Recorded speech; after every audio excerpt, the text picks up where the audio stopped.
સમાચારમાં આગળ વાત કરીએ તો દેશભરના દવાના વેપારીઓ હડતાલ પર જઈ રહ્યા છે। જી હા, દેશભરના દવાના વેપારીઓ 20 મેના રોજ દેશવ્યાપી હડતાલ કરવા જઈ રહ્યા છે।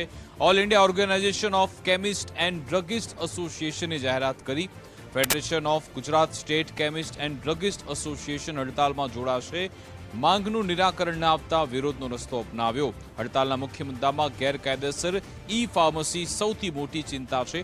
મોટી કંપની દ્વારા ઓનલાઈન ફાર્મસીમાં ભારે ડિસ્કાઉન્ટ આપવાનો આક્ષેપ છે। ગેરકાયદેસર જે ઓનલાઈનનો વેપાર ચાલે છે એની સામે કડક હાથે કામ લેવું જોઈએ। એક બાજુ ડ્રગ કંટ્રોલર ઓફ ઇન્ડિયાએ 4 વર્ષ પહેલા પણ એક પત્ર લખી અને દરેક સ્ટેટમાં ઓનલાઈન ચાલતા વેપાર ઉપર કંટ્રોલ કરવો અથવા બંધ કરાવવું, પણ આજ દિન સુધી એની ઉપર એક્શન નથી લેવાયા। અમે સરકારને અનેકવાર રજૂઆતો કરી છે, પરંતુ એ સરકારે આજ દિન સુધી એને ધ્યાનમાં લીધી નથી। એટલે એક દિવસનું ટોકન બંધ આપવાનું અમે આહવાન ઓલ ઇન્ડિયાએ આપેલું છે।